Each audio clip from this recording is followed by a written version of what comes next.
What is up, Mets fans? Welcome back to another episode of the Mets'd podcast. Just wrapped up a Mother's Day series against the Atlanta Braves that ended on a very, very nice note. The Brandon Nimmo walk-off, as you heard in the intro. Christian Scott pitched on Saturday. James was in attendance. Get some boots on the ground, B's on the G from James, in some phenomenal seating as well, courtesy of my baseball coach. Shout out Matt Belford for that one. Thank you, coach, for good deal on those tickets. So Christian Scott, Brandon Nimmo, and then, like we said, the weird Pete Alonso rumor that Joel Sherman just randomly threw out into the internet the other day. That's going to be the media marvel, the most kind of big thing we talk about in terms of media marvels for this episode, along with just recapping everything that happened this weekend and in the series. If you guys like what you're listening to or like what you're watching over here, make sure to drop a like on the YouTube video. It really does help us grow, as well as subscribe to the channel so you don't miss out. And if you're listening to us, Apple Podcasts, Spotify, whatever it is, drop us a rating, drop us a review, download, and subscribe. Again, for those of you who maybe don't make it all the way to the end, if you drop us a review, we will shout you out on the podcast. So if you ever want one, drop us a review. We'll read you out and give you a little shout out, as well as following us on all our social media, Twitter, Instagram, TikTok, at Mets'd. James, how we doing? The boys are back. We're like 2 or 3 miles away from each other, which is funny because we kind of always are 2 or 3 miles away from each other, but it's just back in New Jersey this time. We should actually chart that. We should see if the distance from Bushwick to Astoria is that much different than north side, south side. Big shout out to the moms. Happy Mother's Day to everybody out there. Huge shout out to the moms. Happy Mother's Day. Had a great Mother's Day with family today. Mom, grandma, hung out with also friends from Westfield. Shout out to Palombos. Kim, my second mother. We had just such an amazing day. Here, my friend's grandpa, he's like he's in grandpa stage where he'll say absolutely anything. Nice. My mom was eating. She's gonna be pissed off telling this because she's gonna listen to the show. My mom brought this like really nice brie cheese like to the Mother's Day event, and she was eating it. It was like really good brie cheese. Like everybody was having it. She had raspberries on top and condensed milk and pistachios. It was delicious. And she had like 4 or 5 crackers of it. My friend's grandpa goes, "Wow, you really like that? You're like eating the whole thing, huh?" and then we're talking later on about American Idol, and he's like, that Katy Perry, she's such a putain," which is Italian for whore. If you guys didn't know that, bleep that one out. It's a vulgar one, but it's just, he was ripping. He's so funny all day. I love Papa Al. But great week. Not a great weekend for the Mets. It could have been a better weekend for the Mets. It was almost a horrible weekend for the Mets. Brandon Nimmo saved us, thank God. Super cool to watch Christian Scott in person. Shout out your baseball coach, Coach Belford. But another series where you just feel like the Mets are annoyingly in every game, and if they did a few more things right, they could have taken the series. They had a chance to win all 3 of them in the 9th inning, but it's just, I don't know. It's like such a push and pull with this team right now where it's like, I think they're okay, but sometimes they're bad, but sometimes they're good. And you take 2 or 3 from the Braves in their building, then they take 2 or 3 in ours. And I don't think either team really played well this series, so it sucks to lose winnable games to the Braves when they don't bring their A game, but it's just like they just keep hanging around this 500 line. They're just hanging around, either waiting to go on a run or get knocked out. And it's just, I don't know which way they're going to fall. I mean, to be fair, this is what David Stern's teams do for the history of time. They love to be 500. They love to then not really do much at the trade deadline, and then they somehow make the playoffs. So I'm okay with the trajectory. But that being said, they showed a graphic on ESPN tonight on Sunday Night Baseball where they were talking about the difference between the Mets at home and away, and it's incredibly stark. I think they're averaging like 2.5 runs at home per game, which is like 27th in baseball. Mm-hmm. On the road, I think they're averaging 5.5, which is the best in Major League Baseball. So we've talked about it before. We know like they brought in Ben Zausmer, whose like entire goal was to try to figure out how to get people to hit better in Citi Field. Clearly still haven't figured it out. I really don't know what it is because, again, other teams do come in and hit pretty fine most of the time. Like even that ball that Pete hit to right center field tonight that hit off the wall, I'm like, that's a home run for every other team. I don't know why that ball doesn't leave the park for us. And then you heard Brandon Nimmo, after he hit the walk-off home run, talking to ESPN.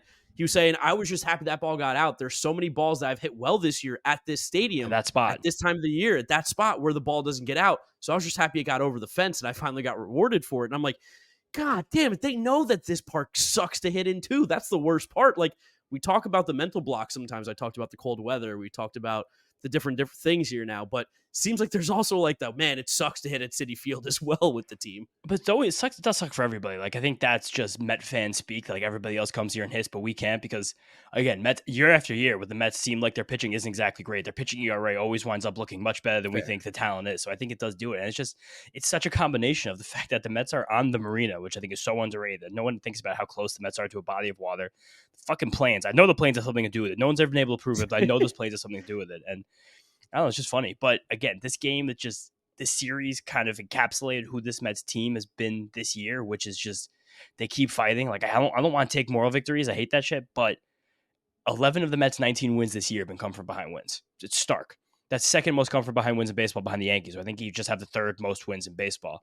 And every ninth inning in this series, they did make the Braves sweat. Like they put men on base against Raisel Iglesias on Friday and Saturday. JD Martinez missed the game-winning home run by 6 inches on Friday night. And then Brett Baty, with 2 outs in the ninth inning on Saturday, smoked a changeup from Iglesias that he just missed the barrel on it. And Michael Harris got to the spot. And it was just like, oh, damn, Michael Harris made a lot of good catches in the series too. But again, no moral victories, but fourth walk-off win for the Mets too, is most in the National League. So it's just, there is a fight in this team. There's definitely still a belief, and it salvaged the series, getting the one win. But again, it's just push and pull. Like, are they good? Are they bad? Are they 500? Like, they're just in here. Are we at the point yet where we are no longer going to say, like, how long is the pitching going to last? Do we think that this is sticky? Do we think that this is legit? Because really, if the Mets could just hit like an average team right now offensively, they're probably 4 or 5 games above 500. But because the bats have been so feeble, so weak, relatively miserable, they haven't been able to squeak away some of these games that are so winnable for them. Even though they do have fight. This team does fight, and I think that's a big chip on Carlos Mendoza's shoulder. I feel really good with him as a manager as well. Yeah, but also definitely will say Mendoza made some weird decisions on Sunday night's game. I think we'll talk about them too. The fact that he burned every player in his bench by the 7th inning. I was like, oh God, in a team that doesn't have enough regulars who are good at baseball, I would have liked to have a few more wrinkles late. Again, it wound up winning the game. Didn't matter. Him subbing in Brandon Nimmo was the winning moment of the game. But the Mets pitching, statistically, has taken a pretty substantial step back in the last few weeks. José Quintana is doing mostly that for because us. of José Quintana. Our starter's ERA has dropped to 23rd in the league, which again, that's mostly José Quintana. We'll talk about him in a second because he's someone who sneakily, his rotation spot is probably going to be up for grabs at some point with Something these that guys coming back. we knew was always a possibility, even from the day the Mets signed him. This was someone that, when we were still the official podcast of the team, we thought there was no shot they'd ever sign José Quintana. So we did an offseason episode, remember? And on it, we were like, there's one guy we don't want the Mets to sign. And you were like, it's José Quintana. And we talked, I think, about for 10 or 15 minutes about why José Quintana was the wrong signing for this team to make. And he was like one of the first moves they made. Yeah, and it was left in there, thankfully. Shout out the editor. But the Mets starting rotation, 25th in the league in innings pitched, which again, like that's just keep putting the strain on the bullpen. And Reed Garrett keeps doing amazing things every night. Edwin Diaz had a couple appearances here where he feels back on track, but you just hope that Christian Scott can now like kind of level his rotation a little bit because they're still getting a decent amount of strikeouts, but just Manaea coming back to earth, Quintana getting his tits lit on fire for his last couple of starts, and we're still technically missing.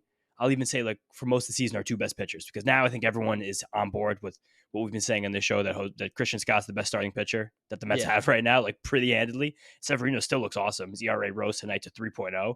And then just like Senga, which we're going to talk about that weird shit going on with him in a second, but just is a push and pull happening where it's always like we said that girl, a Mets Twitter member, Diana's meme the other day, where they just can't get all 3 of the things to work at the same time. No.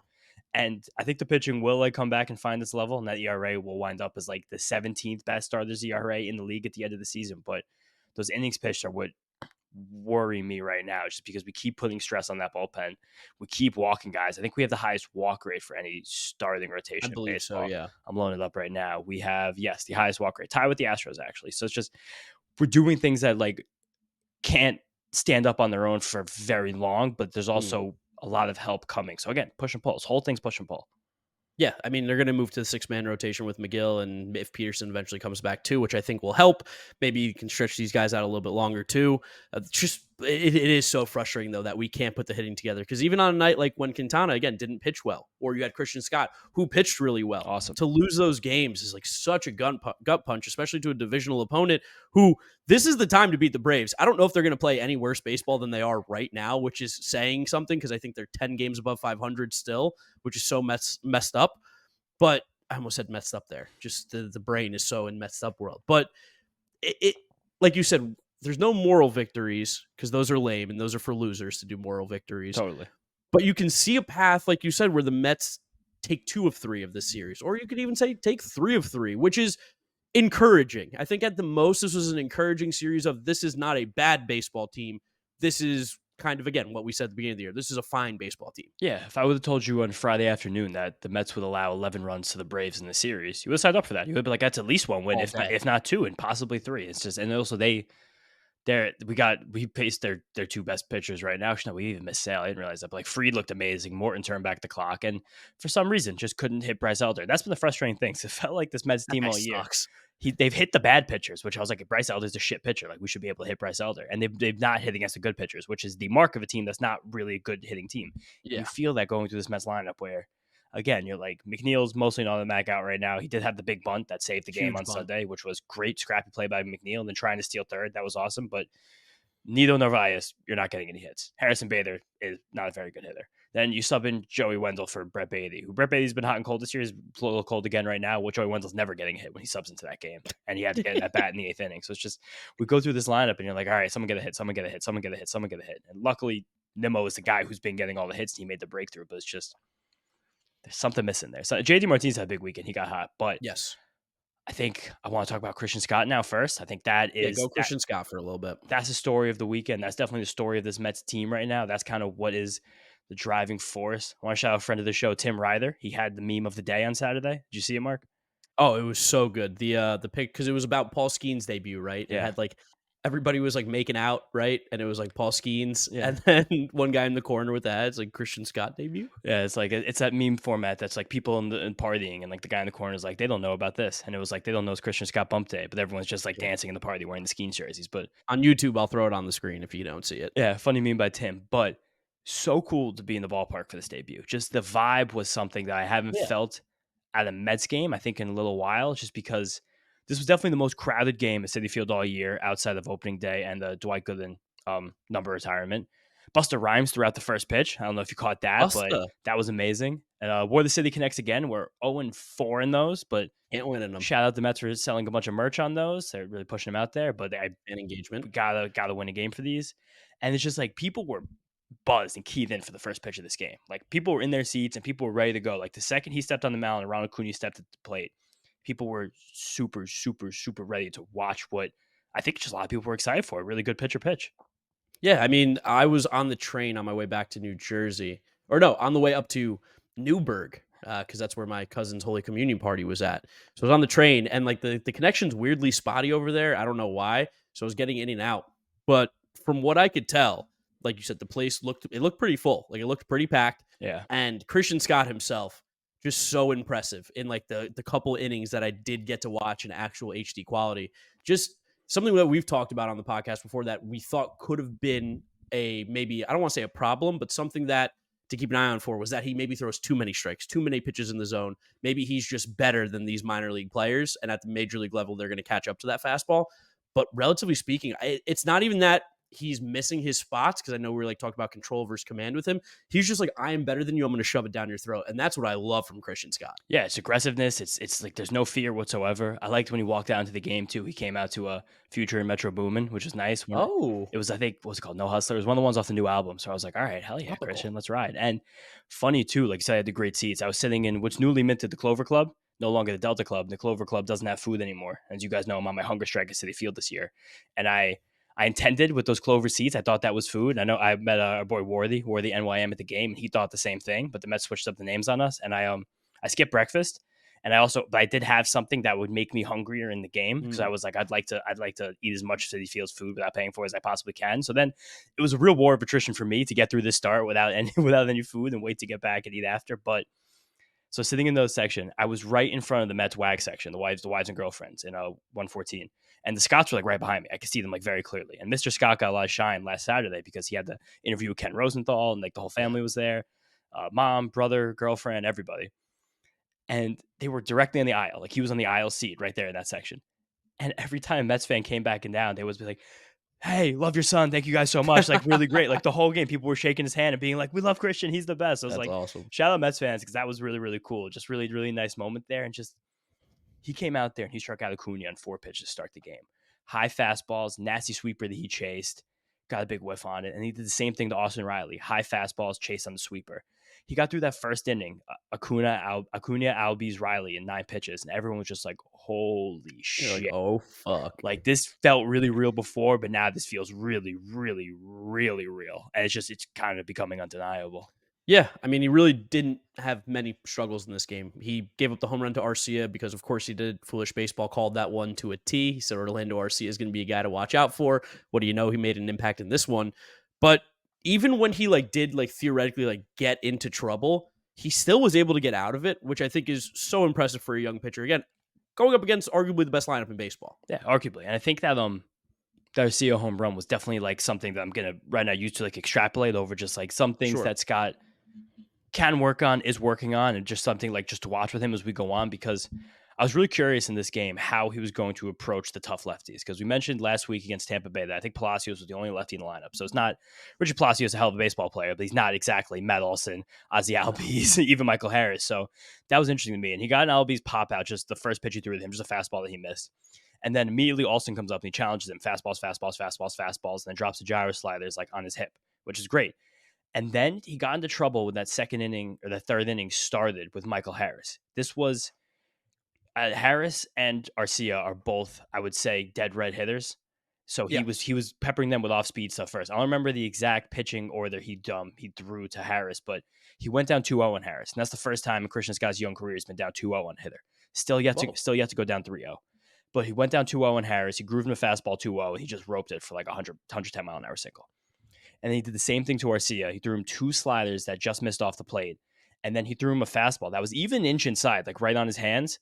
But I think just 2-0, he was so dead red that he got around on it and he snuck inside the foul pole just barely. So it's just like frustrating. But you could kind of just see again this like push and pull with Scott, where there's some guys he wants to be careful with because they like to hit fastballs and he knows that he throws his fastball in the zone, it's going to be available to him. But again, it's just going to be about fine tuning his command of those off speed pitches, getting ahead of guys without fastballs, and then fixing these little things. But this is all just totally like nitpicking something in a guy whose second major league start was a quality start against the Braves, where he was for 95% of the game complete in control. But again, just wanted to extrapolate the moment that happened. So I just drop some insight into, I think, an area that if Scott fixes X, then it's like the sky's the limit. But it's just little thing that happened. Yeah, and even then, I think the sky is still the limit. Of It's course. just we're trying not to say he's perfect. He's not. Yeah, He's not Jacob exactly. Degrom. He's like Jacob Degrom when he was here. He did no wrong. That guy, literally, if there was a home run that was hit, you're like, dude, tip your cap. It was never like, what are you doing, Jake? Yeah, and I think that we're in a situation where I thought people realized their mistakes of comparing anybody to like Jacob DeGrom a couple years ago when some content creator compared Tyler McGill to Jacob DeGrom, and it was just one of the most asinine things ever said on the internet. Because the thing that Christian Scott does so well is he tunnels his pitches and he repeats his mechanics. So all of his release points are perfect and pristine. If you guys can Yeah. see him on Baseball Savant, that's what DeGrom used to be so good at. That's why the fastball and the slider were so deceptive off each other. And Scott does that well, and he has the whippy arm motion. He's really skinny, and no, we're never, ever, ever, Never. ever, ever, ever, ever What making that about Zach comparison. Wheeler? Baby Wheeler, 45, Baby Wheeler. You'll so, do that. and he looks similar to him, but it's also about like he has a low slot fastball. But nevertheless, I just we have to nitpick because like it's hard to contain excitement. Like this is again the best or second best lineup in baseball, and he was in command the whole time. He was aggressive. He was firing. He missed bats left and right, and just there was one at bat just to extrapolate another like small moment from this game against Olsen in the sixth inning, where it really kind of locked in for me how real this felt. This is the third time around the order. Third time Matt Olson was going to see him. I think objectively speaking, Matt Olson's like a top 5 left-handed batter in the entire sport. Yeah. Otani, Freeman, I don't know. Juan Soto, Yeah, Soto, and then I guess now Kyle Tucker, top, Jordan. yeah, Jordan, Ellie from the left side. So we could have a top 10 left-handed hitter in baseball, a Yeah. special kind of player. Third time you're going to see him around the order, and he was peppering him with fastballs and these gyro sliders the whole game. And even the third time around the order, Christian Scott looked at Matt Olson. He said, "Fuck you. I'm going to do the exact same thing again." And he put a fastball to leathers that Olson couldn't catch up to. 0-1, he put him a tight slider on the hands. He fouled off both of those. Then 0-2 pitch, he wasted the slider right in his back hip, buried it on him. Olsen get a little move on it, but didn't swing at it. And then 1-2, challenged him another fastball to leathers, swung right through it. And it's just like the fact that his stuff was good enough to do this to this great of a hitter 3 times in a row, and he still didn't have an answer for it. It was just like all the way, baby. Yeah, Christian Scott, must watch baseball if you are a New York Mets fan. Whether you want to watch this team play all year, that's up to you. But if you're going to watch any games, it should be Christian Scott starts. Maybe not the José Quintana ones. No, definitely not. Okay, Quintana against the Braves. I know last time he pitched against the Braves, we scored 16 runs. Yeah. It's getting bad for Quintana. So now we'll go. We just had all the excitement from Christian Scott. Now we're gonna do the bad with Quintana. Take you guys back down now. Yeah, 12 earned runs in his last 7 2/3 innings since the 8th inning gem against the Cardinals is bad. In those 2 weeks, his ERA has risen from 3.48 to 5.44, which is bad. Yikes. Acuna hit the home run on Friday night. It was one of the most impressive home runs I've seen in a very long time. On Crushed a it. cold night at Citi Field, it was maybe 50 degrees, 461 feet, 114 miles an hour off the bat. It was just, it was a rough time. I'm getting nervous about Quintana officially. Yeah, I mean, in a perfect world, in this rotation, he was supposed to be the 5. He was supposed to be the 4, the 5, the guy that's like, hey, every 5 days you're going to go out there. We hope we get 5, maybe 6 out of you, and you keep it close enough. That was his job. Obviously, with the Kodai injuries and what's gone on with the team, it's changed a little bit. But you look at his baseball savant page, and it is a lot of things that you are not excited to see. He's not getting any whiffs. 10th percentile in whiff rate at 18.1%. 10th percentile in K rate. He's walking almost 10% of the batters that he faces. He's giving up hard hits. The average exit velo is super high. They're mashing off of him. They're very, very comfortable at the plate. And this is José Quintana. Like, we never expected him to be any good. But even if you look at what he was able to do in a small sample last year, or even in 2022, 2021, he was still able to get soft contact. And right now, he's getting no soft contact. Still getting ground balls at a high rate, 48%, which puts him 73rd percentile, but they're smoking every ball. And that's kind of the problem we're running into with José Quintana right now, is outs are not easy. Also with Quintana, he's not missing any bats in this game. No, not missing it. Now he's giving ball hard contact, like you said. The Braves had 12 hard hit balls in this game, and because Quintana wasn't in the game very long. Basically, every time they put the bat in the ball, it was smoked. Right now, Quintana's running a 15% strikeout rate too, which Quintana has at times in his career he was an elite strikeout guy, but even last year he was pushing, I think it was 20 something. It's only 18 and 19%. a half, Yeah, 18.8 also last quite year. bad. But the 15% right now would be the lowest for Quintana since he was a rookie. And his walk rate, 9.7%, would be his highest since 2021 before he had like his second renaissance here coming with the Cardinals before we come to his career. So that many free passes, these few missed bats and strikeouts. He also is just not getting hitters to chase anymore, which I think is a clear indication the stuff is taking a step back. It's all getting bad right now. And I just think that, I don't know, it's going to take a lot of smoke and mirrors for it to get better. And I think that there's a world where he gets pushed. Perfect world would be like Mets are competitive around the trade deadline, like kind of just floating around where we expect them, and they move Quintana just to somebody. We'll take a bag of balls. You got any 18-year-olds like Marco Vargas hanging around again? Like, we'll just got Jeremy Rodriguez. We will take anything for this guy. Just because he's not a part of the future plan. We know that, but No. it's not going to get better. It probably isn't going to get much better for José Quintana. He'll sprinkle in a start here and there against a bad team, which, to be fair, that is kind of what he's done his entire career as well. Like, when he was his best, He's like some good years. He's pitching the AL Central against bad baseball teams as well. Yeah, So he's also had some like quite good years. The thing with Quintana also is that I don't really love the expected stats. I don't think they tell a complete picture, but in all the expected stats, he's actually apparently getting lucky right now. He should be giving up more damage. And again, you can just kind of see that when you watch him. He just kind of throws a kitchen sink out there. Even the starters where he pitched well this year. Again, he didn't miss bats and balls just found gloves. There's not really a recipe right now for consistent José Quintana's success. And all the pitch mix, everything is very steady as to what it was last year. And it's still cold in New York, and the baseball is nerfed right now. It's totally fucked. Yeah. So all these things happening, he's still pitching this poorly. Again, it makes me think that if Tyler McGill comes back and pitches well at all, and if Kodai Senga ever comes back, they're taking these spots, and they will take them from José Quintana. Definitely something to keep a close eye out on. Something else I want to bring to your guys' attention that we apologized for early in the season, and now we're coming back. Starling Marte hitting 2. The experiment needs to end. It's got to be over. There can't be such a mental block with Lindor and Pete where they don't like hitting 2-3 that you're going to continue to hit Starling Marte 2, because since April 21st, he's hitting 214 with a 262 on base, 250 slugging, 512 OPS. He has 2 extra base hits in that time, 3 RBIs, struck out 15 times in 61 plate appearances. Like, he has been. This was what we were worried about with Starling Marte. Like, I'm not going to say like he's done. I don't think that's fair to say to him, because he has played well at times this year. He's been big in games. He has spurts where he gets multiple hits, but then he just puts together like some 0 for 5s, 0 for 4s, 0 for 5, 1 for 5. And you're like, oh, it probably would be better to have one of our better hitters getting these at bats up in the top of the order, especially with how much Nimmo's getting up and getting on base. Like, please God, give us someone else there soon. Twice on Saturday, Starling Marte came to the plate with 2 men on, 2 out, and both times he struck out in a combined 6 pitches. Yeah.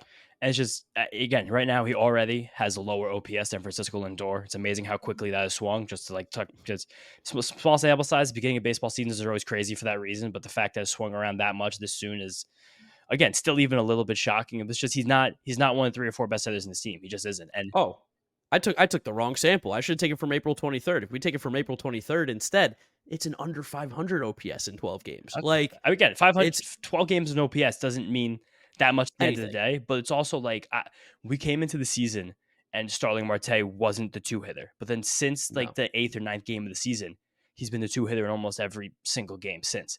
And again, to me, it's just like, why did we change that so quickly? I don't know. Yeah, he's had a 13 game stretch where he had a 900 OPS. He's had a 12 game stretch where he had a 495 OPS, and then the other time he's like been average. And it's like probably just want a better player hitting 2 and getting all those at bats than him. And just someone who just the thought about the lineup, and again, maybe it's just Pete and Lindor. They're like, we like hitting 3 and 4. Even this game tonight that didn't have Nimmo in it, DJ Stewart had an amazing game as leadoff hitter, had 2 hits, Oh and yeah, smoked the ball both times. And honestly, they asked Mendoza, he was like, he gets on base and he does damage. he does. I don't understand why he shouldn't be a leadoff hitter. It's funny, but in the game like this, like it's just Francisco Lindor should be like, I'll hit leadoff when Nimmo's not out there because I get on base a ton. I hit the ball really well. It's just in a 1 at bat sample. If you had to think about it, you close your eyes right now. It's 2nd and 3rd, 2 outs in the 9th inning, and there's 1 Met to get a hit. It's like or just to do the most damage. Like if you had to order the guys who are going to do it, Brandon Nimmo 1, yeah, Francisco Lindor 2, yeah, Pete Alonso 3, and who's 4? DJ Stewart Or JD Martinez, one of the 2. or JD Martinez. Yeah, So it'd be nice to put the lineup in that order and be like, all right, now we're ready to go. Now we can have a season. But I think that experiment, again, the fact that we went into the season not doing it, and then it took like 7 hot games for it to change, and now we're just stuck in this as he keeps going farther and farther down. I don't like it. Well, what about maybe JD Martinez hitting 2? He's starting to heat up a little bit. He's starting to pull the ball a little bit more. We saw him just miss that home run again on Saturday night. You saw him smoke a couple balls down the third baseline the other day. Even like Ron and Keith and those guys were talking about, they're like, he's starting to pull the ball. Like, that's a good sign. Like, he's starting to warm up a little bit. And even his misses, they're like, we can tell it's just a timing thing of just like getting his legs back under him. Could he be a possible 2-hitter? I don't see why not, right? I'll even say this. Pete is obsessed with hitting 4, Mick Lindor 2, and JT 3. That'd be Okay, great yeah, too. And sure. JT definitely is heating up. That missed home run Friday just fucking killed me. That made me so mad because Close. Raisel Iglesias is going out there with nothing right now. He is dying in front of our eyes as a pitcher. I think he has like a 13% strikeout rate this year, which is Oh. alarmingly low. Yeah, it's crazy. He's falling off the cliff very quickly. And he luckily broke up that no-hitter with the home run on Saturday because if I would have sat there for a Braves no-hitter, I don't think I ever would have gone back to Citi Field. Like Hunger strike. Yeah, I mean, it would have been the full hunger strike. I'm just not eating till the Mets actually get a hit.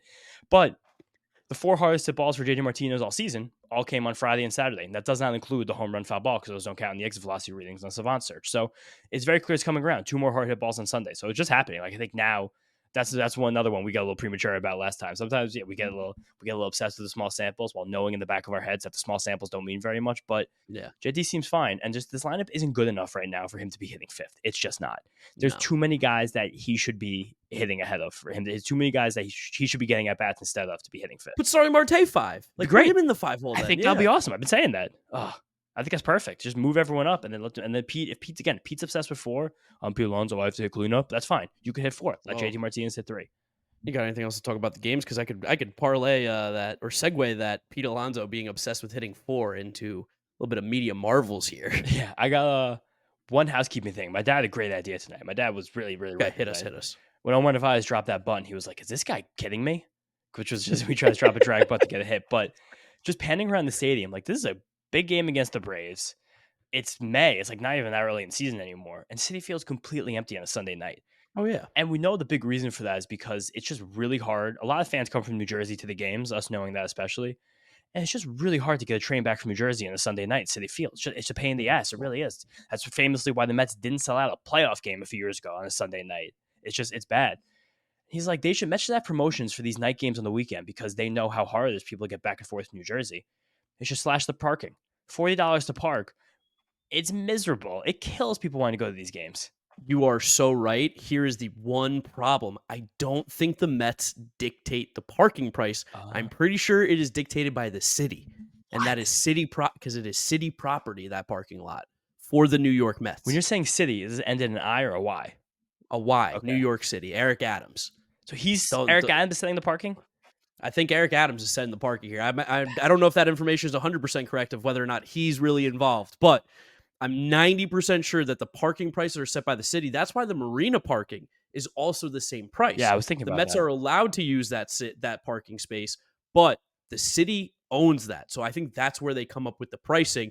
$40 is insane. You can buy a ticket into the game for significantly less than it costs to park, and that is a major problem with the entire thing going on at Citi Field. Not even a ticket. You can sit in the field level for $40 Yeah, this season. Like I mean, she got a it's very $50 ticket today. it's very cheap to get into Mets games. It's great. The only problem is parking. And it's just if you don't come from New York City or like most parts of Long Island, it's really hard to get there in a night game like And this. the fucking 7 stinks right now Yeah, because no the express. Express is the fakest Express ever. And it's just everyone knows that forever to get in and out of these parking lots is literally hell on earth. My parents Yeah. missed the first few innings of the game because of traffic and then getting into that parking lot. So it's just I don't know. I think these things will get better in the next few years as the Coens just keep taking over all the land around City Field. Yeah. But just right now, it's such a push and pull, and I feel like attendance has to be down for this reason. Yeah, I mean, think about it. If you are someone who wants to come to a game, let's just say $20 for a ticket, right? That's not absurd at all. That's super affordable, $20 to get into the game. But you want to park. Let's say you're not coming from New York City and driving. Oh, you got to pay the $25 toll that it is to whatever get in there, $25 in toll. So now you're up to $65 before you even step foot in the stadium. Plus the ticket, you're up to $85. You want to get a beer, $18, $15, whatever it is. You want to get a hot dog, it's now $8 for a hot dog. You want to get a pastrami sandwich, it's $18. I understand you got to make money, and I'm not against like the Totally. capitalism here of like, hey, you kind of Market can't economics. go anywhere else, so make sure you spend all your money in here. But at the same time, it's pretty unaffordable to go to one of these games unless you live in New York City. Yeah, and again, like that's why the way that we do it's kind of hilarious, especially me because I'm taking the train to Citi Field. I'm paying $2.95 for that usually. Yeah. I'm bringing a Tupperware into the game. I'm eating quinoa and grilled chicken, so I'm like, I'm not paying for food. I'll buy my one beer and I'll have a great time. I'll do the same thing going home. So it's like okay, and we buy the cheapest ticket in there, and then we walk down to the field level. So we do the games for like $20 a pop, and it's amazing. But not everyone has the opportunity to do that, and that sucks. I did being in Citi Field is awesome. I love supporting the Mets. I love going to games. It's just not everyone has these opportunities, and that part was kind of frustrating for me. Yeah, got to figure something out. But luckily, not our problem. Our problem is talking about this team. Our problem is worrying about this team and the future of this team. And we brings some media marvels here, where old Joel Sherman just casually on MLB Now just Unbelievable. dropped that the Mets offered Pete Alonso 7 years, $158 million this offseason. Not mentioned in a single article. This guy writes for a living, talks on TV on MLB Network for a living, and somehow it wasn't until May 11th or May 10th, whatever day it was, that he mentioned that there was a contract offer to Pete Alonso this offseason that was turned down. And it was Friday afternoon. Like Joel Sherman had his biggest scoop of the year, and he did it in a Friday news drop. And I think Mark's going to pipe in the audio for you guys right here so you can hear exactly what Joel said, but just incredible. I'll say this. The Mets offered him 7 years at $158 million to go into his walk year. That was between it. He didn't go to Scott Boras to get $158 million. He wants to be more like Aaron Judge, the homegrown power hitter, etc.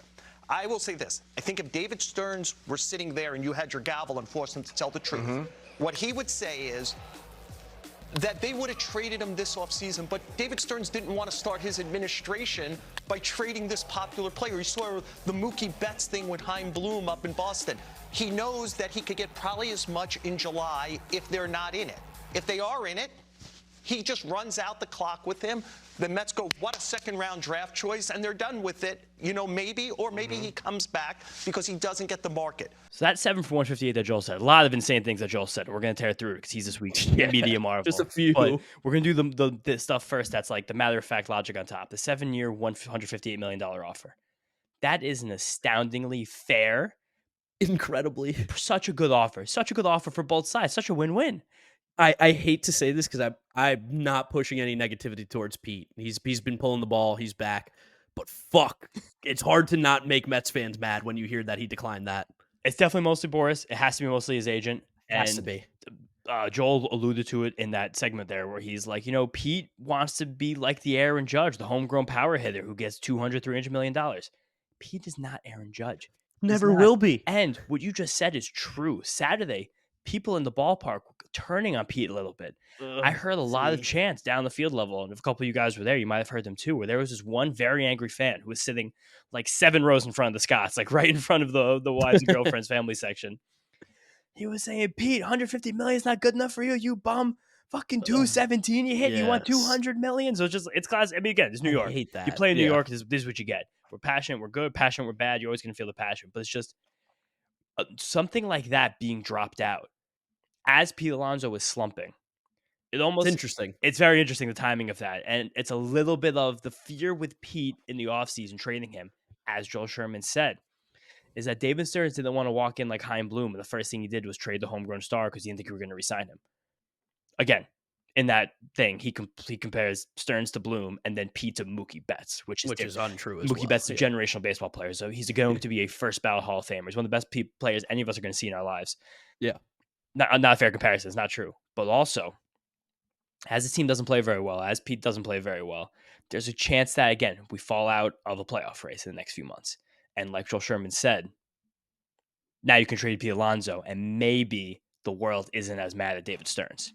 Just something.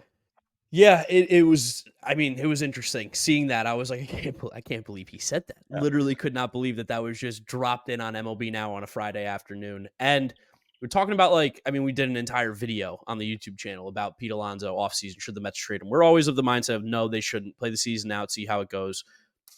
He's a good baseball player.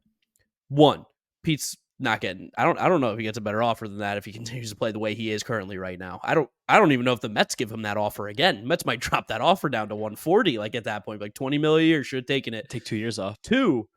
That puts him right in between Freddie Freeman and Matt Olson, right, in terms of AAV. Mm-hmm. And relatively speaking, that's a pretty generous place to put Pete in terms of money per year. And they gave him the 7th year, which I think would be the most that any first baseman has gotten in a contract. A long time. Maybe outside of, I think that is. I think since so it's like Teixeira.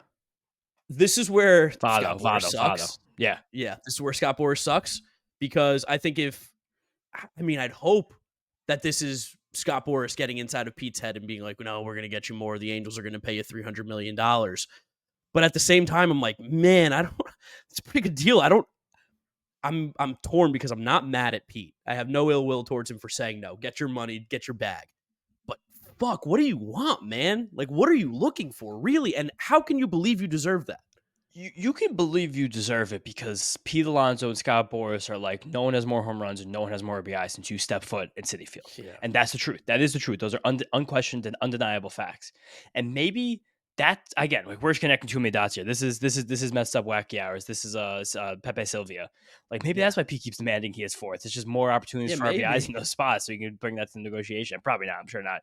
Maybe in arbitration, though, because I do bring that in arbitration, I know. But there's just it just seemed fair. And you also have to look around the league, and you have to wonder if some baseball players ever get, pardon my French, tired of Scott Boras' bullshit, where he's still the best agent in the league. He will always hold out to get you the most money possible. But now this year, right now, you look at Blake Snell, who since May of 2022 was the best pitcher on earth. He was completely unhittable for 2 full years minus a month and a half. And then Scott Boras dragged him through the whole offseason. He didn't have a spring training. Then he sucks and he gets hurt. And now it's like, I understand he got money. He can't opt out almost. I know, that's what I mean. But it's like the way this baseball calendar works, it wasn't done by accident. It's like you get with your team, you get to spring training, you work out for a couple weeks, you play games for 4 weeks, then you start your season. Like, this is your fight. That's what you do. It's been that way since the beginning of time. Since I think this Branch Rickey really popularized spring training with the Dodgers in like the 50s, being like, these guys are out of shape and they're filled with alcohol. We have to make them sweat this out for a few months in Florida. But it's just like, if this keeps squeaking, and we're going so far ahead right now, it's just, this could be one of those contracts, especially with this offer leaking out, that really might make people look at Boras differently, like in terms of baseball players, but his clients, like not fans. Because I was having a conversation again. My parents got stuck until like the 3rd or 4th inning, so I was having a conversation with the guy next to me. I think his name was Larry. He was just like, Larry. He was like, that agent, man. That agent's bad news. He always was. I knew the second Pete went with him was bad news. And it's just, was he the security guard? No, I was talking to no security guard. Maybe Larry was security guard because I was talking to those security guards section 15 for a while. I was waiting for Wardy to come meet me. Those guys are dope. I was wearing my Ranger jersey. We were talking hockey. Nice. When I left, I got the, hey, nice talking to you. See you around the park from the security guard. Yeah, he was the Nice. man. The supervisor came over, dapped me up. I was like, nice. These guys are great. But left fraternizing down there. It's just a weird situation with Pete, and I think it's going to get a lot weirder. I wish this never came out. Fuck you, Joel Sherman. I wish this never came out. It made Twitter get so blazing, and everyone started running with this story. But then people were like, Joel Sherman said it, but like, where's it written? And it's like, no, he literally said it out loud. And Ron Darling was on that booth with him, and he was just like, oh, yeah, I mean, again, like, think that was a fair offer. We know how much Pete means to the Mets, how much Pete means to the city, because he kind of, I feel like when Ron does a lot of these other networks and games, like he can't be as open about this Mets stuff just because of the SNY situation, just because he works for them, the contract and everything. So I think it was just like a shocking moment. Like I don't think him or Costas were ready for Joel Sherman to drop that nugget on a Friday afternoon. And again, like where Joel Sherman has a lot of connections, been in this industry a long time. It's so weird that that's the moment that he says that and how he says it around trade discussions for Pete Alonso. Super, super interesting. Also mentioned, too, that Stearns and the Mets kind of know that they would get the same value for Pete in the offseason as they would at the trade deadline. Not going to change anything in terms of what they get back for him. And goes back to the don't want to be Chaim Bloom. Chaim Bloom was dead man walking day one. He walked in. It didn't matter. He brought that team to the playoffs, and they didn't deserve to be there. It was bad baseball teams. ALCS. Yeah, bad baseball teams. And people were like, we had a bad season. Fuck this guy. Send him to the moon. Like, I mean, again, because that was also a situation where, but that's the beauty of having the Cohens right now instead of the Henrys. The Henrys care about everything except baseball this day and age. Liverpool. Yeah. While the Cohens, again, are doing a lot outside of baseball. The fact that he wasn't an ultimatum, like you have to trade this superstar right now because we refuse to pay him, even though we are richer than and almost every single person who's ever walked on the earth. Shout out to Henrys for getting rid of a generational player. Red Sox fans deserve a lot better. But it's just so fucking weird. We're connecting dots. Pepe Sylvia, Charlie in the mailroom right now. I hate that this is now becoming a discussion again in May about Pete Alonso trade rumors because this team just as he started to swing the bat well again too. Literally, like, maybe it jolted him because the second this happened, he was right back. But no, it was the off day. We know it was the off day. It was off day, like Mark said. But I wish that we could just keep the conversations for this Mets team on the field and not have to talk about Pete Alonso trade discussions on May 10th when this story drops because it's just and again crazy because if you wrote an article, it's for the clicks. He just said it on TV. There's no ratings boom for that. There's nothing. It just was a tweet that wound up moving all the way around Twitter because people are like, this is, and now again, it turns the tides against Pete Alonso from the fans a little bit. That. Turns down 150 million. He's batting 217. Like that sticks in your head a little bit. And I don't know. Maybe I just don't know. I don't want to keep speculating on it, but I think it's a fun thought exercise and we still love Pete. I'll be honest. Yes. I would offer him that exact same contract right now. I would. Yes. I super would. If you would sign it, I'd be really happy about it. But we probably are worrying about 35-year-old Pete Alonso. I don't care about 35-year-old Pete Alonso right now. I truly don't care. We'll be like 34. So like not that different. Not really my problem right now in my 20s. No, to worry about other things, I guess. I don't even know. I'm worried about I'm 34. But shout out Joel Sherman, this week's Media Marvel. Yes, we also had some other things just going on, some housekeeping before we preview the Phillies series. Bally Sports complained about balls and strikes again, which is just so fucking loser-ish. They tweeted multiple times on Saturday the Christian Scott game because, again, Ronald Acuna Jr. got punched out for a pitch that was like an inch and a half off the plate. Yeah. That's fine. Maybe don't act like an asshole on the baseball field. The umpire won't punch you out. No, I'm kidding. I'm joking. But Acuna getting picked off twice on Sunday was so awesome. Fucking perfect. And for him to get picked off by like a step and a half and demand to challenge to stay on first base. And like, they said, you got thrown out by 2 seconds, dude. Get off the base. Getting picked off twice. And it also made it true that the Mets have significally more pickoffs this year than stolen base run. Cost stealing. I think it's 1 versus 4, which is at the same way encouraging and embarrassing. Yeah, no, it's Severino does do a good job holding guys on. Like he's very quick to first base, but yeah, it was nice to get Acuna on the bases today. I saw when they dropped like the line, he was plus 135 to steal a base. I'm like, he gets on base, he's stealing 3. I don't know how he's going to do it, but he's going to steal them. Like, there's no way he doesn't. I think also we would be remiss. We talked about the series. We have to go back to it. It's just the fact that Zach Short got walked twice, scored 2 runs, and stole such a big base off of Adam Ottavino, who's so close to the plate. For Adam Ottavino not to throw Zach Short a 3-ball fastball, I can't believe you were in spring training. This guy was on your team. You know he can't hit. Just throw him a pitch. And then he steals the base so easily. At the time, he's going to score the winning run. He scored the go-ahead run twice in this game. Literally, thank God that Brandon Nimmo did this. Because the last thing I want to say for the Media Marvel, everyone's really started to come around on Marcell Ozuna again. NL RBI leader. ESPN flashed a stat. quickest player in Braves history to 40 RBIs in a season since Hank Aaron. My dad said, you have to be kidding me. This guy, they're comparing this guy to the great Henry Aaron. This is ridiculous. This network should be ashamed of themselves. And they had announced Ozuna as if the game holds true as the post-game interview. Thank God Brandon Nimmo saved that. And on Mother's Day, as we honor women for the entire broadcast, to then put Marcell Ozuna on the screen would have been a slap in the face to literally everybody watching. Wait, did you catch this when he was talking to the woman on SportsCenter? She was like oogling. She was like in Nimmo, La yeah. La Land talking to him. It's She was like all like starry eyed. She's like, "Whoo!" Like Nimmo said, she was getting all giddy. Nimmo said, "Shout out all the moms, especially mine," which that's true for everyone on Mother's Day. Wind up Wilma, was that what they called his mom? Oh, No, it was the way Wendy? the way she pitched to him. It was Yeah. Wilma. Yeah, Yeah. that was shout out Brandon. Had a great game, obviously. Amazing. Walk-off home run beast. Some other things, Kodai Senga had a weird setback that we kind of have no information on, which is a little terrifying. And them just calling it as him being very meticulous about his comeback. I can buy it. Feels maybe like a Japanese stereotype, but I can buy it. I'm also terrified. It feels weird to me that it was reported on Friday, and then on Sunday, Tacoma doubled down on it in another conversation with Mendoza. Where like, he's not throwing to batters anymore, even though he was throwing to them for the last week and a half, but this is not a setback. He just really wants to make sure his mechanics are perfect, which I do want that to be true, but also just the way, because this was the first time in an interview this whole year. This was also Friday afternoon. This was right around the time the Pete Alonso rumor started blazing around. First time that I think that Mendoza wasn't like super contrite with the media. The first time I didn't feel like that lightning bolt of honesty coming from him. And that part of it made me nervous. Also, just the fact that the Kodai stuff's kind of been quiet, and we're probably should be around the time where if he was throwing to batters for a week and a half for rehab assignment to be starting. So that being delayed is what makes me think it's a little strange. A little scary. We also got a little update on Brooks Raley, who's probably out for the year, which sucks for a multitude of reasons. One, because he's one of the best left-handed relievers in the game. We absolutely love him. He's a stud. Two, can't trade him at the deadline. Nope. And we know that he would have been a really nice piece to trade at the deadline. We got friggin' great prospects for Tommy Pham and David Robertson. Brooks Raley, high leverage left-handed reliever who nobody hits hard, probably would have gotten us a nice little chunk back. Yeah, it does suck. Really sucks. And then another thing, much better thing, Brandon Spoat and Ryan Clifford getting the call up from Brooklyn to Binghamton. Sucks that we missed them in Brooklyn because a little behind the scenes, I don't think we're going to be allowed to interview players at Binghamton. So that's we've been barred. Yeah, that's a tough one for Mark and I. We're going to try and find a way to get some minor league interviews for you guys, like we have done in the past. We've been told no. Yeah, just so you guys know out there, we asked. We were told no. The team does not want players speaking to the media at this time. Those players speaking to the media. Those players, which is funny because I was not considered media when I asked for a media pass. But yeah, that's all right. That happens.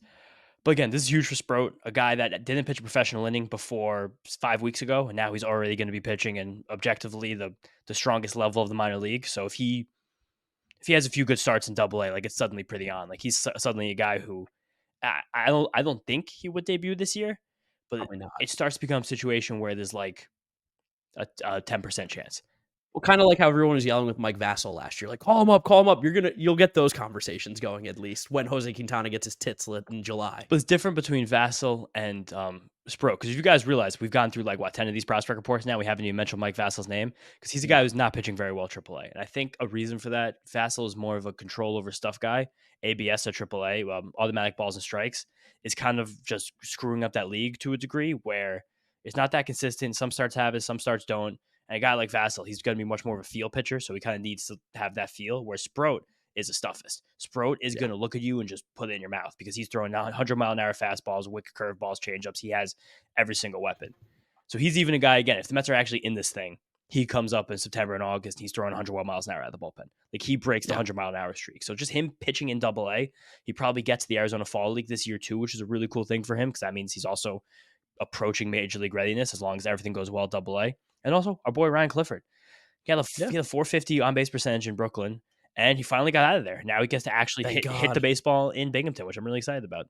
Yeah, we can actually do a prospect report on him that's not just about his discipline. We could be like, oh my God, he got 3 home runs this week because he's not hitting it to the fucking ocean. Yeah. It's going to be nice to be able to talk about him.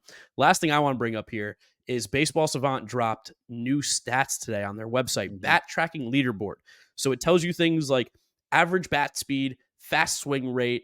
They then added 2 new ones called Squared Up and Blasts, which I don't know if you've done any research into these, James, but super, super cool stuff here. So you can now see who swings the hardest on the Mets, who has the slowest swing, who makes the best contact when they're technically like, but I'll explain squared up in a second. It's more intricate than that. But James, fastest swing on the Mets. Do you know who it is already? I think it's definitely Pete. Pete. Yeah. Who's number 2? I saw it was Marte. Francisco Alvarez, technically number Oh, 2. I missed that one. Francisco Alvarez, I didn't change technically my 2. sliders. Slowest swing. Who's the slowest It's got to swing? be Jeff McNeil. Omar Narvaez, Oh, overwhelmingly. I didn't even count him. That makes sense. Yeah, But Jeff McNeil's number 2. Tomas Nido is bunched in with Tyrone Taylor and Harrison Bader. Another cool thing, it tells you swing length. Tomas Nido has one of the longest swings in baseball. Does he I really? just want it to Thank be God. known, 8 feet. it was cool too because you see a guy like Brett Baty, who we still want to support him because I think he could be a really good power hitter in this league, and his bat speed was in between Ketel Marte and Bryce Harper, which is a really good place to be. But this is cool. We'll definitely get through this really deeply. It came out this evening, and we're getting this episode out. But there's going to be a time in the next few weeks we'll probably really dig deep through this and talk to you guys some stuff about it, because now all the statisticians are going through it and they're seeing which of these stats are actually going to be the most important, because we don't really know yet. But it's just cool to look at bat speed and be like, oh yeah, Giancarlo Stanton, Ronald Acuna, O'Neal Cruz, like Christopher Morel, Aaron Judge. I feel like those guys have the fastest bat speed in the league. Oh, totally, yeah. And the squared up rate's really cool because that's one thing I wanted to highlight because it'll just give more context. So the way that they're counting squared up rate based on these new swing statistics that they have is where it's basically talking about they've been able to calculate the max exit velo that a person can have based on their swing speed and the speed of the pitch. So they've been able to determine a max exit velo of that ball. It's squared up if you're within 80% of what, or if you're 80% or better of what is the optimal exit velo on a baseball. So an example was Trevor Larnach, 75-mile-an-hour swing off a 98.8-mile-per-hour pitch. The possible max exit velo was 113. He hit it 110. That's 97% squared up. So that's also a new stat that I'm going to get super into, along with blasts, which is not as in-depth yet. But these are all things that will help us answer who's actually good and who isn't, or guys that maybe are due to be good, guys that are starting to heat up. And guys who are on cold streaks to worry about, and guys who are on cold streaks we don't have to worry about. And that's just having more information is always a very cool thing. Definitely tell everyone to go pin around these leaderboards, because there's definitely just super cool nuggets of information. Fun. Yeah, and shout out Mike Petrell and Tom Tango, who do all the data for Baseball Savant, because it's every single day this website gets cooler and cooler. And they even have the sliders already on player pages for bat speed. Yep. It's really cool. Yeah, which is fantastic. Now, on to the Philadelphia Phillies series preview. A little bit of an update for you guys. I know it is technically a two-game series at home and a 2-game series away. We will be doing one episode for the 4-game series. So we're not going to drop an episode on Wednesday for you guys. Instead, we're going to have a YouTube exclusive video grading every player's season thus far on the New York Mets. So make sure you're subscribed to the YouTube channel for that. You will get the Phillies series episode after they conclude on Thursday. Yes. And again, I'm happy that Mark said that out loud, because he's editing that, and that's him putting the pressure on himself to make sure it's out for Wednesday. Yes. I'll get it done. I'm back. It is. But pitching matchups this Phillies series. This is going to be the first time, as you guys notice, that we're playing the Phillies this year. So hottest team in baseball. Shout out Major League Baseball for the scheduling, because they are probably our biggest or second biggest rival in the league, and we're not playing them until May 13th. And we're doing these 2 games at home and these 2 games on the road because, as you guys know, I'm sure, Mets are going to London to play the Phillies in a couple of weeks. And each one of those games is technically one home game for each of our teams. So that's technically making this these two and two with those two, that's 2 3-game series. So we're playing the Phillies a lot really quickly right now. And then after that London series next month, you guys love when I do this. My schedule will hate almost every single episode. We do not play the Phillies again after June 9th until September 13th. Wow. And then we play the Phillies 7 times in 11 days. That's, words I can't say on the podcast. And one of the series, actually, again, if things are hot at the end of the year, this could be like the quintessential series at Citi Field this season, hopefully, unless, again, we fall out of the playoff race, because it's a Thursday, Friday, Saturday, Sunday, 4-game series at home against the Phillies. Devil's advocate. You hate not playing the Phillies early. Do you love playing them late? Because it could mean a lot. That's what I'm saying. I do. I like that more, but I wish that we could just play them more, because they're our rival, and I like playing our rivals. But we're going to play the Phillies. I think they still haven't played a team over 500 yet. And they still won't be. Yeah, they still won't be, because the Mets are not over 500. So, yeah, shout out the Phillies for this. But pitching matchups. Sean Manaea versus Christopher Sanchez on Monday night. I'm going to be in attendance for that one. Tuesday afternoon with some rain on the schedule, so we'll see. We have an ace-off. Jose Budo versus Aaron Nola. We know Nola loves to pitch his best games in Citi Field. And then Wednesday in Citizens Bank Park, Jose Quintana versus Ranger Suarez, kind of what real ace-off, what someone thinks he is and what this could actually be. And then Thursday, half of an ace-off, Christian Scott versus Taijuan Walker, old friend. Wow. Okay, we're getting to see Taiwan, so we're missing Zach Wheeler. We're thankfully missing Zach Wheeler. He pitched on Sunday against the Marlins, has worst start of the season. So shout out to Mets for that. That's a good scheduling quirk for us in a 4-game series, missing the best pitcher on the team. Yeah, I mean the Phillies are playing really good baseball. They're 28-12. I know we made the joke about they haven't played a team over 500 since March 31st. They're beating the teams they have to. Oh yeah, Though. no hate. As No much hate. as I would love to rag on the Phillies because that's kind of my thing, Really good garbage team. city, garbage people. They're a good team, and we know it. And part of the big Very reason good team. is my favorite player at third base, Alec Boehm, has become one of the best hitters in baseball this season. Now, granted, he's doing things that he's never done before, like hitting the ball hard and hitting it in the air and walking and being patient at the plate, like doing these things that changed him as a hitter. But he might be really good now, and that's a little concerning. I think he's very good now. And this is the kind of thing that we preach with Brett Baty, where it's like this guy was a very high draft pick. He was a very good prospect. Austin Riley, too. He always did things that were really good to do. Like the whole thing with Bohm was always the bat control was sensational. Like he would never have a bad at bat because he wasn't swinging and missing. He wasn't chasing very much. And he was always trying to put the ball where they weren't. And now he's turned 27 years old. He has 4 years of major league experience. He's settled in. He's very comfortable. He has confidence. Team has confidence in him. And he's been one of the best hitters in baseball through 6 weeks of the season, unquestionably. We were so close to that dude being dead. So close. He said, "Fuck Philly. I hate playing here." Whatever it I hate was. this place. And yeah, I hate this place. And now he's just one of the better hitters. JT Realmuto's hitting really well. Bryce Harper's hitting really well. That loser Bryson Stott's hitting really well. Brandon Marsh has cooled off a little bit, and now they're more platooning him with Johan Rojas. Because why not? Johan Rojas has been hot as well. Nick Castellanos. The silence is there for a reason. He's been hot recently. Wow, and these are what his numbers are still. 3 home runs, I think, in his last 5 games, I want to say. So and no comment. Everyone check on your loved ones. But yeah, I want to talk about you never know. I just got it. I just got that. The thing I want to talk about the Phillies, you talk about the hitting. And again, like every hitter you named, I think like 7 of them are first round picks. Like these are all good prospects. Phillies had like 9 years of being one of the worst teams in baseball. Now it's all coming to fruition as they spend money. Trey Turner's on the IL, so we're missing him. But the thing that's made this Phillies team so good this year is their starting pitching. They right now pretty unquestionably have the best rotation in baseball. They've thrown the most innings in baseball by 10. They have the second lowest earned run average in baseball by a 10th of a run over the Red Sox. Their stars have thrown 40 more innings. They have one of the highest strikeout rates. They have the highest strikeout rate. They have the second highest strikeout minus walk rate. They have 3 with a whip under 1, which is insane. The full rotation whip is 1.03. It's what they're doing as a rotation is amazing right now. And a lot of it's been Zach Wheeler being one of the best pitchers in baseball. But there's 2 guys I want to highlight who are really the reason this is happening. And it's Ranger Suarez and it's Christopher Sanchez.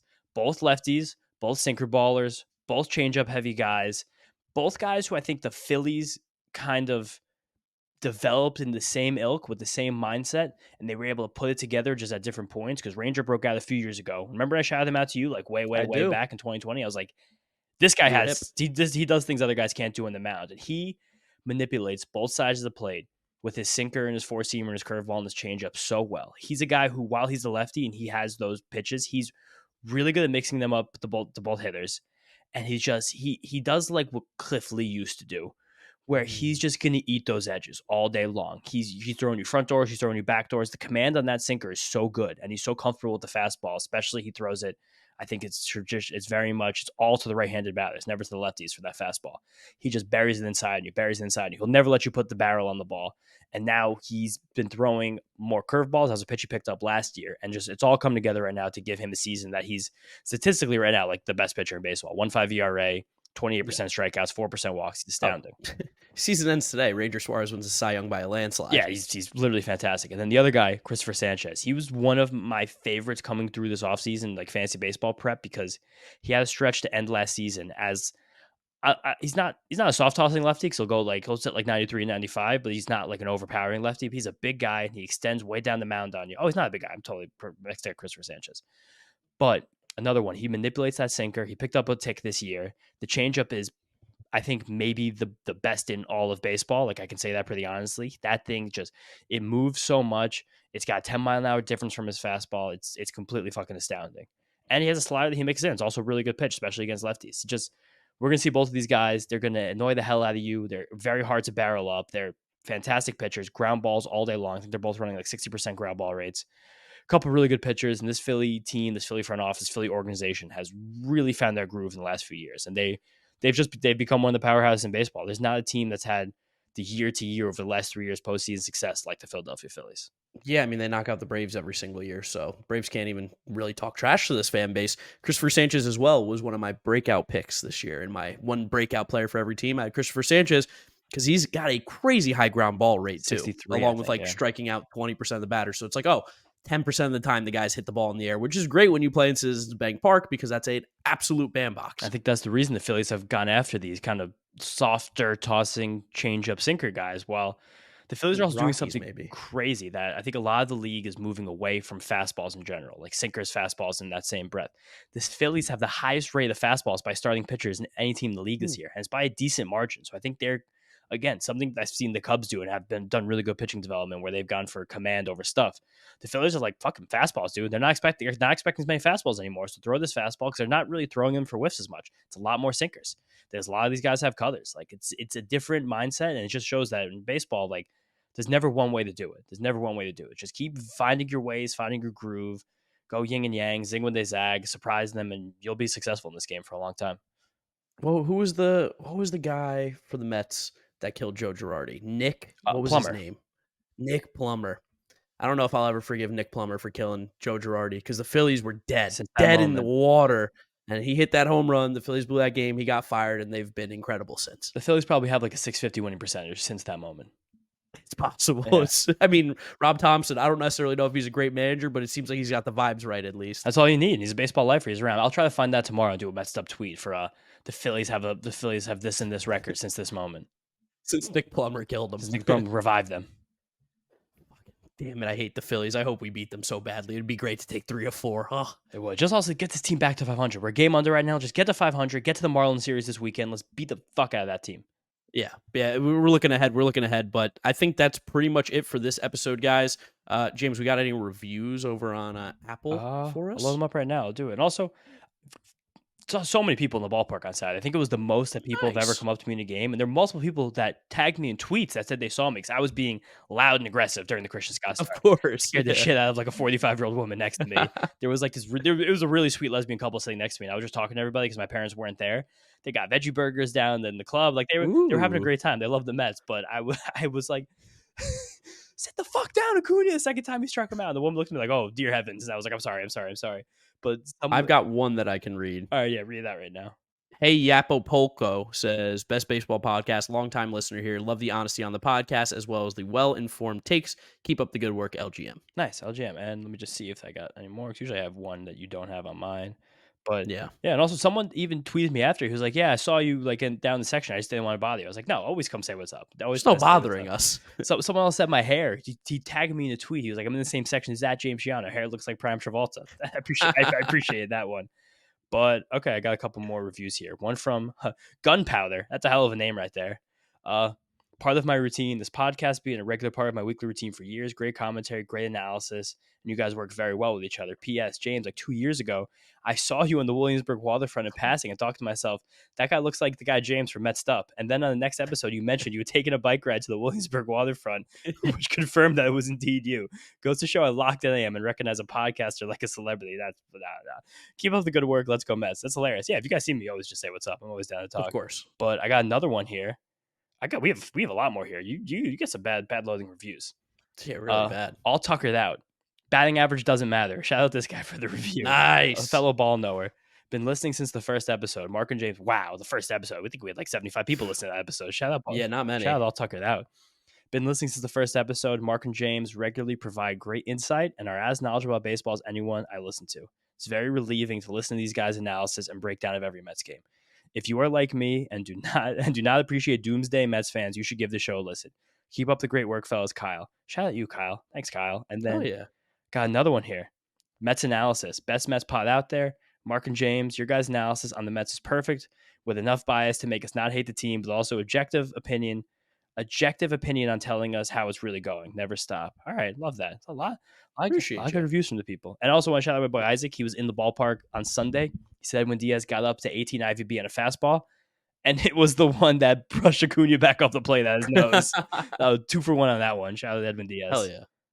All right, guys. Thank you so much for listening and watching this episode of the Mets'd Up Podcast. Make sure you subscribe to the Mets'd Up Podcast YouTube channel for the video version of this, as well as the exclusive YouTube-only video on Wednesday.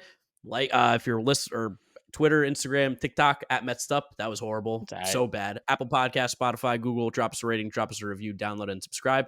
Follow James on Twitter at James_Shiano. And me at Draftnik Mark with a C. Thank you guys for listening. Thank you for watching. And we'll catch you after the Phillies series. Peace out. Peace out. See you guys next time. Let's go next, please. God.